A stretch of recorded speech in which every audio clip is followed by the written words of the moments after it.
Ta véritable identité. 2 Corinthiens 5, 17 dit, si quelqu'un est en Christ, il est une nouvelle créature. Les choses anciennes sont passées. Voici, toutes choses sont devenues nouvelles.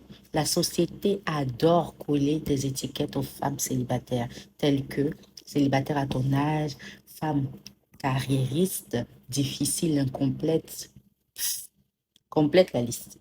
Mais la parole de Dieu fait taire tout ce bruit et son étiquette est la seule qui compte vraiment. En réalité, la vie se dépêche de mettre des étiquettes sur les gens, de la famille aux amis jusqu'aux inconnus. On te définit par ce que tu n'es pas. On te dit grosse, laide, mince, bruyante, lente et toutes sortes de qualificatifs que Dieu ne t'a jamais donnés. Absorbes-tu ces fausses identités? As-tu absorbé ces fausses identités et les as-tu laissées t'imprégner avec le temps? Comment te définis-tu toi-même?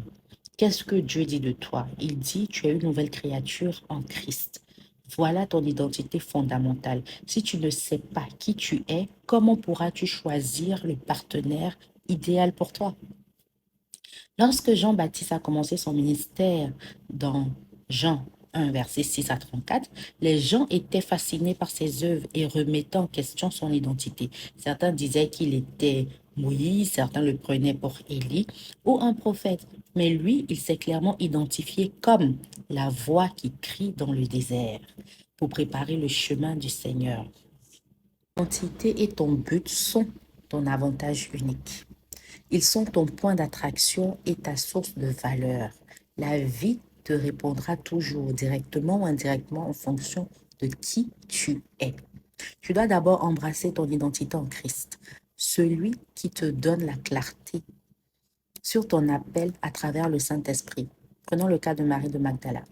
Elle était possédée par 7 démons, mais une seule rencontre avec Jésus a transformé toute son histoire. Elle est passée d'une femme à la réputation brisée à la toute première témoin de la résurrection de Jésus.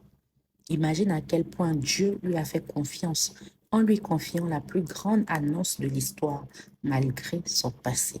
Quel est ton passé que tu ne peux pas dépasser?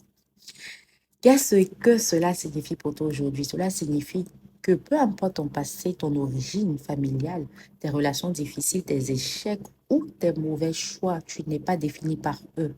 Et Dieu merci. Dieu a réécrit l'histoire de Marie et il réécrit la tienne aussi. Arrête de porter les étiquettes que les autres t'ont données. Marche avec assurance